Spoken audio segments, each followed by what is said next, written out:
Bonjour à tous. Eh bien, on est jeudi. Je pense il est 4 heures, 4 heures de l'après-midi. Et en fait, j'ai travaillé dans mon bureau et j'ai reçu beaucoup, beaucoup de messages, comme d'habitude, des mails. Et je me suis dit, je vais prendre quelques minutes pour parler à tous ceux qui vont avoir des examens de passage. Je pense que ça sera fin août, peut-être début septembre. Mais je sens que le stress commence à monter. Il y a beaucoup de jeunes qui commencent à stresser parce qu'ils ont des examens de passage dans quelques semaines. Alors, la première chose à dire, c'est que si vous avez des examens de passage, c'est quand même quelque part que vous avez un peu de chance parce que ça veut dire qu'on va vous donner une deuxième chance.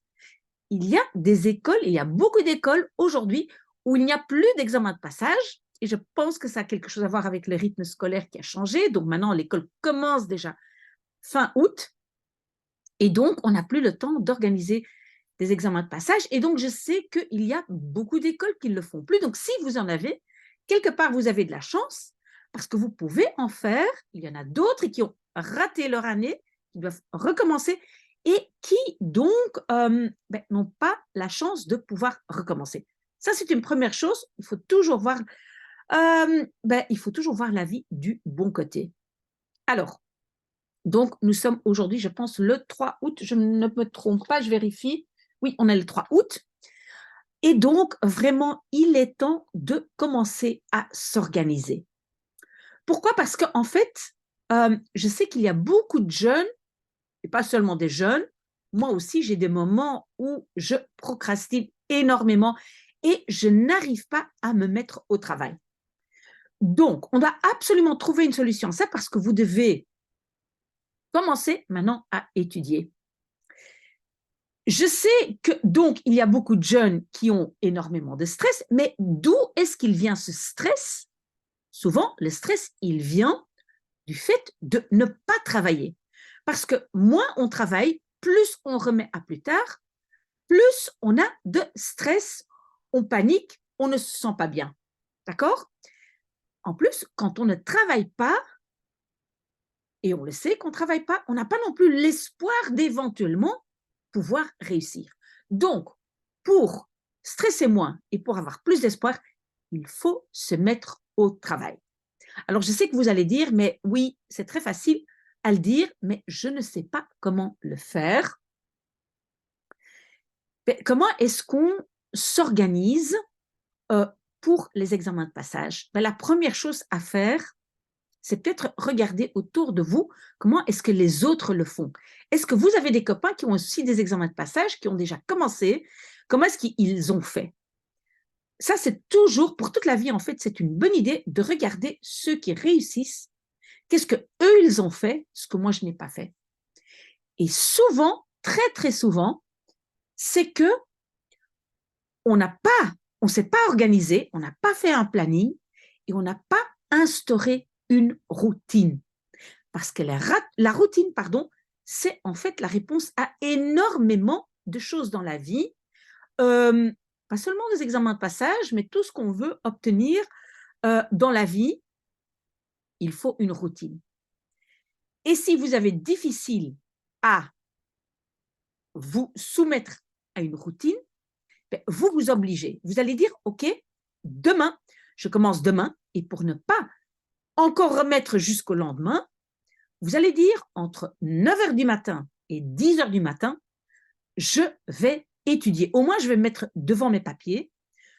Je mets mon réveil, ça c'est une première chose, je mets mon réveil, si je veux commencer à 9 heures, il faut peut-être le mettre à 8h30, le temps de prendre un café, le temps éventuellement de prendre une douche si vous avez besoin de vous rafraîchir un peu avant de commencer. Mais en tout cas, à 9 heures pile, pas une minute plus tard, vous êtes derrière votre bureau. Et la première chose à faire, c'est analyser ce qu'on a à faire pour l'examen.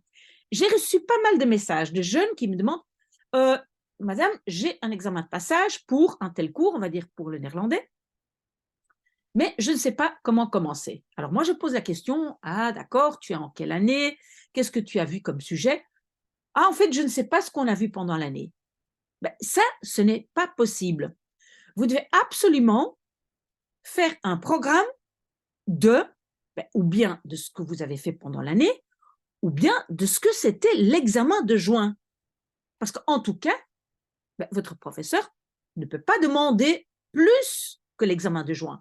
En général, c'est même moins.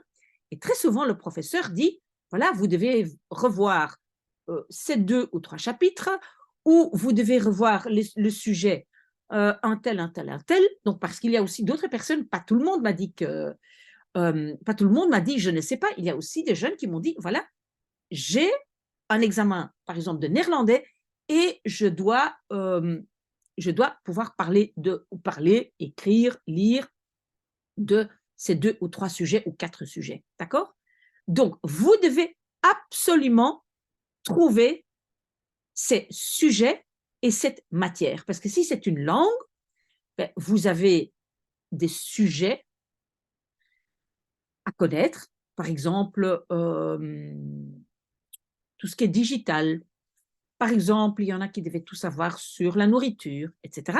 Ce sont des sujets. Il y a aussi des compétences.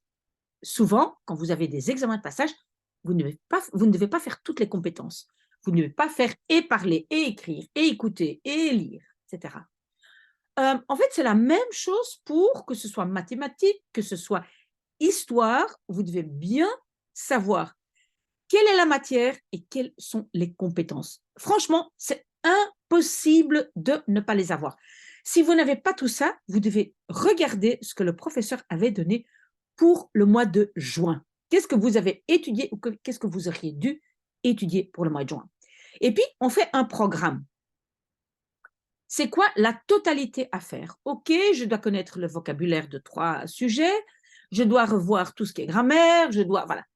Vous faites une liste. Si vous ne trouvez pas vous-même comment faire cette liste, vous demandez mon aide, mais je suis absolument sûre que vous avez quelque chose comme base, un manuel, des feuilles, quelque chose qui a été posté sur la plateforme de l'école, une feuille que le prof a donnée. Voilà, vous devez absolument avoir quelque chose. OK. Et donc, quand vous avez tout ça et vous avez fait votre planning, à ce moment-là, vous allez décider combien de temps par jour est-ce que je vais étudier. Pas seulement dire, oui, demain, je vais étudier quelques heures. Non. Vous allez noter, demain, je travaille de 9 à 10 et je travaille de 12 à 13 et je ne sais pas, de 4 à 5. Vous vous mettez toujours un programme qui est tenable. Si par exemple, maintenant, vous avez un job d'étudiant, vous travaillez pendant la journée, vous n'allez pas travailler encore 5 heures après. Vous allez peut-être travailler 2 au maximum 3 heures.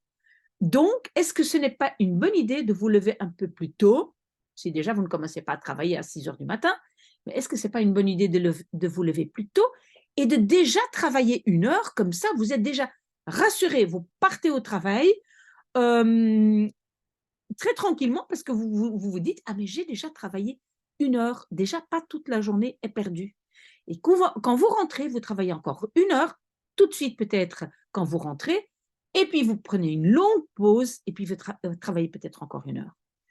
Voilà, donc vous devez absolument instaurer une routine. Je ne connais personne qui dans la vie n'a pas une routine, qui n'a pas fait un planning pour arriver à un but. Parfois, si par exemple, si maintenant on fait, je vais dire, si on fait un sport, un très haut niveau, c'est plus facile parce que vous ne devez pas faire vous-même le planning. Votre entraîneur va dire, voilà, vous devez être là 5 jours par semaine et dimanche, vous devez être là pour le match. Donc là, c'est quelqu'un d'autre qui fait le planning pour vous. Mais pour tout le reste, si on ne fait pas le planning à votre place, vous devez le faire. Et vous allez voir, une fois que vous commencez à travailler et vous avez trouvé votre routine, même si ce n'est que 30 minutes par jour, ou même si c'est très, très limité, quand vous avez trouvé votre routine et vous avez commencé à attaquer la matière, le stress diminue forcément. Le stress diminue et vous commencez à avoir un peu d'espoir. Oh waouh, si maintenant la prof, elle demande tout sur la nourriture, waouh, je connais beaucoup de vocabulaire, je sais déjà faire des phrases, etc. Vous allez voir, l'espoir va revenir. Ça, c'est, voilà, tout le monde a besoin de ça pour se sentir bien, pour avoir de l'espoir dans la vie. Et alors, évidemment, ça c'est aussi un dernier élément que je veux dire, et après je vous laisse, parce que finalement c'est les vacances, et moi je vais continuer un peu ici mon travail, je suis en train de ranger mon bureau. Une dernière chose à savoir, c'est que vous n'avez pas le contrôle sur tout. Il y a des choses qui vont vous échapper. Vous allez préparer énormément de choses. Probablement, votre professeur va demander quelque chose que vous avez préparé, mais il n'y a pas de garantie. Et vous devez lâcher prise et vous dire, oui, il y a 10% de chance d'avoir, si j'ai étudié, il y a 10% de chance que le professeur demande autre chose de ce que j'ai étudié, mais très probablement pas tout l'examen sera autre chose de ce que j'ai étudié. Donc, ayez confiance et donc, on n'oublie pas, on regarde ce que les autres font, une bonne routine et pour le reste, lâchez prise. Et si vous avez besoin de plus d'aide, un peu plus personnalisée, écrivez-moi, il y a beaucoup de jeunes qui m'écrivent, je réponds normalement à tout le monde. J'espère que je n'ai oublié personne, sinon vous revenez vers moi et vous me posez vos questions. Voilà, très très bon après-midi. Moi, je continue mon café et ici, le rangement de mon bureau. Il y a encore énormément de travail à faire. Donc, vous voyez, on est solidaires. Vous travaillez et moi, je travaille aussi. À très très bientôt.